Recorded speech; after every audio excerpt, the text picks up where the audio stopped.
வணக்கம். பாட்டிலுக்கு 10 ரூபான்னு பண்ண சிஎம் சார், இவங்களுக்கு 25% சம்பள ஊதிய உயர்வு நீங்கள் கொடுத்தும் இவங்க பாட்டிலுக்கு 10 ரூபாய் இன்னமும் வாங்கிட்டு தான் இருக்காங்க. இது எந்த ஒரு விதத்தில் மாற்றம்னு தெரியல சிஎம் சார்.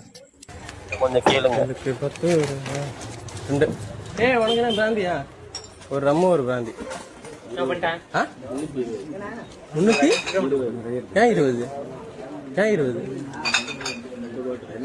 ஏன் 20ன்னு கேட்குறேன். அதான் எப்படின்னு எப்படி 140 ரூபா எம்ஆர்பி, 10 ரூபா பாட்டிலுக்கு. அப்புறம் வேற என்ன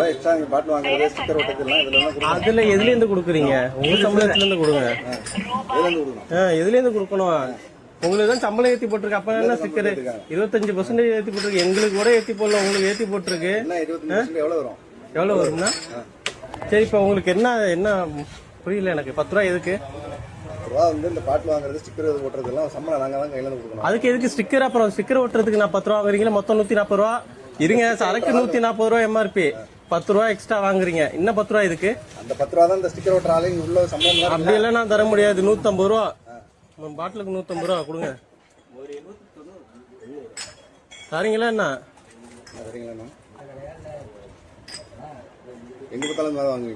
இவர் எல்லா ஒயின் ஷாப்லையும் இப்படி தான் நீங்கள் வாங்குறீங்களான்னு கேட்குறாரு. இதுக்கு பக்கத்தில் உள்ள சக ஊழியர் சொல்கிறாரு, எங்கள் சூப்பர்வைசருக்கும் இதில் பங்கு இருக்குன்னு வீரமணின்ற ஒருத்தர் சொல்கிறாரு. அப்போ இதில் இன்னும் யாராருக்கு பங்கு இருக்குது, என்ன ஏதுன்னு தெரியல. நீங்கள் சம்பள உயர்வு வாங்கி கொடுத்தும் இவங்க இப்படி தான் வாங்கிட்டு இருக்காங்க. இதெல்லாம் எந்த விதத்தில் மாற்றம் என்னான்னு தெரியல சிஎம் சார். இதெல்லாம் பெரிய பகல் கொள்ளை, பெரிய அளவில் இது பாட்டிலுக்கு 10 ரூபான்னு வாங்குறாங்க. அப்போ ஒரு நாளைக்கு 1500 வச்சுக்கோங்க, 15,000 வாங்குறாங்க. இந்த 15,000 ரூபாயில் அந்த ஸ்டிக்கருக்கு ஓட்டுறவங்களுக்கெல்லாம் இவங்க தான் சம்பளம் கொடுக்கணுமா?